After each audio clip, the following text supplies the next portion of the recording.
CBS News chief Washington analyst Robert Costa joins me now. Robert, you talked to the president over the weekend. What did he tell you? And what are your sources around the president telling you about his current and the administration's current mindset? Major, great to be with you. My conversation with President Trump on Saturday was very much in line with what our colleague Weijia Jiang heard from President Trump today. He was very confident about the strategy and policy so far. He was reiterating to me that his view of the damage done to the Iranian military, its Navy, its Air Force was extensive, and he felt the U.S. and Israel were on very good footing to the point where they do not even need the help of U.S. allies at this point. He's already rebuked the United Kingdom and its offer of sending aircraft carriers to the region.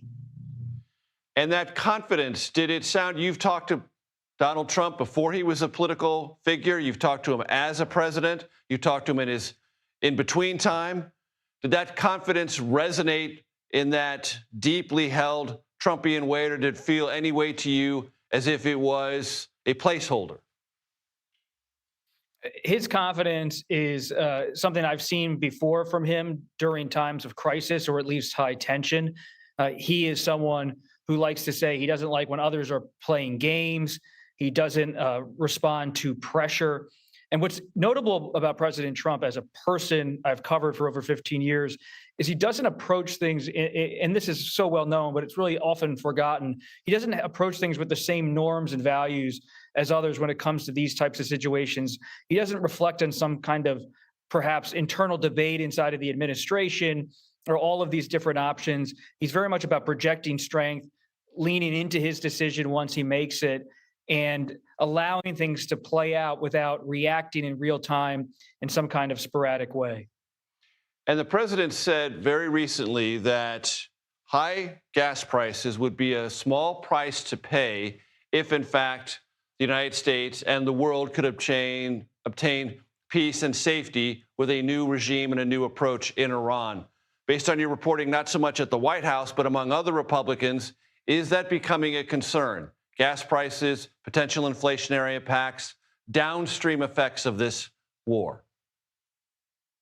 It's a concern to a point privately, as many members are facing re-election. But what's notable today is that President Trump, before he has his press conference in a few minutes, he's been meeting with congressional Republicans and congressional leaders. They couldn't stop applauding him. He's projecting strength. They like that he's projecting strength, they tell me, behind the scenes. They want to see that this war is moving toward a conclusion, but trust him ultimately to come up with the final timeline for how this all plays out. And he knows that congressional Republicans are uneasy, but I don't see an anti-war contingent forming. There's those in the House, Democrats and some Republicans like Congressman Thomas Massie of Kentucky, who would like to see Congress more involved in the authorization of force. But wholesale, Republicans are pretty much with the president on almost everything. He has reimagined the party in his image, as you know, for over a decade now. Robert Costa, I appreciate it very much.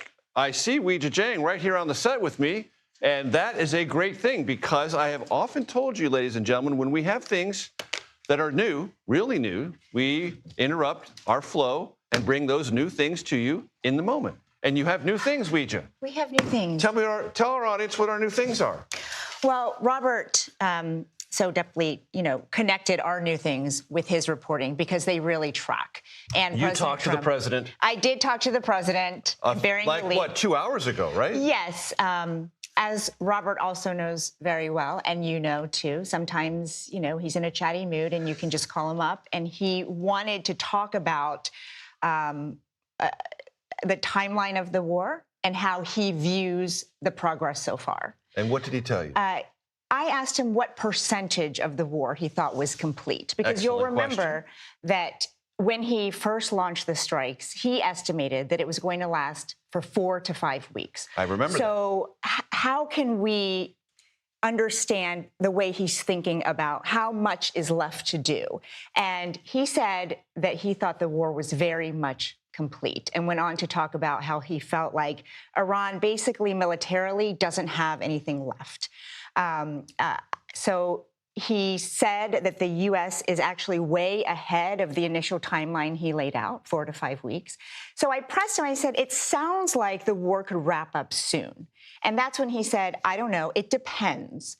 And wrapping up the war is in my mind and nobody else's. But clearly it's something he's thinking about. I think today the markets and the oil prices were a real driving force for President Trump and a red flag for him to factor that in. Obviously, he's laid out many other things, Major, but this president cares a lot about those two things. It sounds as if we could put some things together.